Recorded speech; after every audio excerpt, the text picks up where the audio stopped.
മലയാള സിനിമയിലെ ചില മാറ്റങ്ങളെക്കുറിച്ചാണ്, പോസിറ്റീവായ മാറ്റങ്ങളെക്കുറിച്ചാണല്ലോ നമ്മൾ പറഞ്ഞത്. ആ മാറ്റങ്ങൾ അന്വേഷിച്ച് പോയാൽ അതിന് പിന്നിലൊരു യങ് സൂപ്പർ സ്റ്റാർ ഉണ്ടായിരുന്നു എന്ന് നമുക്ക് കാണാൻ പറ്റും.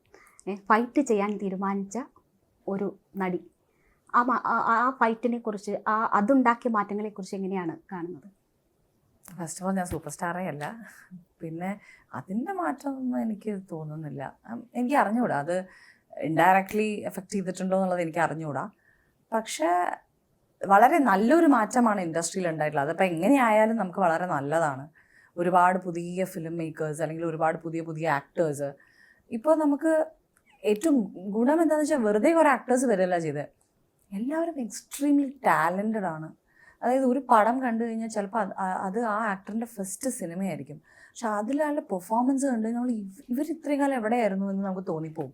ആ ഒരു ബാരിയർ അങ്ങ് തകർന്നത് ഭയങ്കര ഒരു നല്ല സൈനാണ്. കാരണം ടാലൻറ്റഡ് ആയിട്ടുള്ള കുറേ ഫിലിം മേക്കേഴ്സ്, പിന്നെ വളരെ ടാലൻറ്റഡ് ആയിട്ടുള്ള റൈറ്റേഴ്സ്, ആക്ടേഴ്സ്, അത് അങ്ങനൊരു എഫക്റ്റ് എൻ്റെ ഒരു ഇത് കാരണം ഉണ്ടായിട്ടുണ്ടോ എന്ന് ചോദിച്ചാൽ എനിക്ക് അതിനൊരു യെസ് അതുകൊണ്ടാണെന്ന് എനിക്ക് പറയാൻ പറ്റില്ല, എനിക്ക് അറിഞ്ഞുകൂടാ. പക്ഷെ അങ്ങനൊരു എഫക്റ്റ് ഉണ്ടായിട്ടുണ്ടെങ്കിൽ വിച്ച് ഇസ് റിയലി ഗുഡ്. കാരണം അതുകൊണ്ടാണ് നമ്മളിപ്പോൾ ഇത്രയും മലയാള സിനിമ നമ്മൾ സംസാരിച്ചുകൊണ്ടിരിക്കുന്നത്.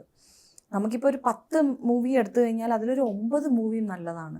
അത് ഭയങ്കര നല്ലൊരു ഇക്വേഷനാണ്. ഇൻഡസ്ട്രിക്ക് അത് നല്ലതാണ്.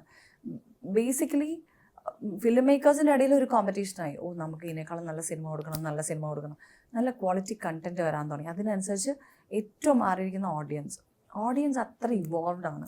കാരണം അവർ Korean film, Spanish movies, German, English, French അവർ കാണാത്തതായിട്ടില്ല ഇപ്പോൾ, ഇൻക്ലൂഡിങ് സീരീസൊക്കെ. പണ്ട് സിനിമ റിലേറ്റഡ് ആയിട്ടുള്ള നിൽക്കുന്ന ആൾക്കാരാണ് ഒരുപാട് ആ മൂവി. ഇപ്പോൾ ഓഡിയൻസ് അതിനേക്കാൾ അപ്ഡേറ്റഡ് ആണ്.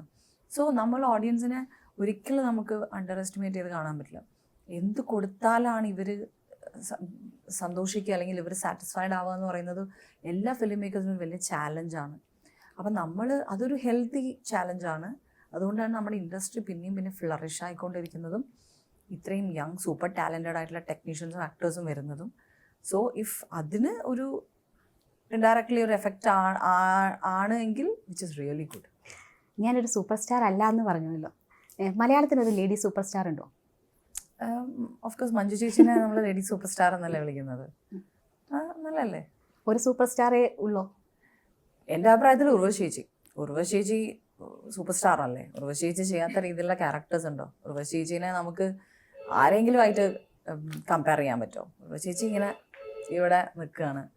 ഉർവശി ചേച്ചി ചെയ്തു വെച്ച ക്യാരക്ടേഴ്സ് കണ്ടു കഴിഞ്ഞാൽ നമുക്ക് ഇങ്ങനെ നോക്കിയിരിക്കാനേ പറ്റുള്ളൂ. ഞാനിപ്പോൾ ഉർവശി ചേച്ചിയുടെ ഒരു മൂവി ഇപ്പോൾ അടുത്ത് ചെയ്തപ്പോൾ ഞാൻ പറഞ്ഞു, ഉർവശി ചേച്ചി ഞാൻ ഈ മൂവി കമ്മിറ്റ് ചെയ്യാനുള്ള പ്രൈമറി റീസൺ ഉർവശി ചേച്ചിയുടെ കൂടെ അഭിനയിക്കുക എന്നുള്ളതാണ്.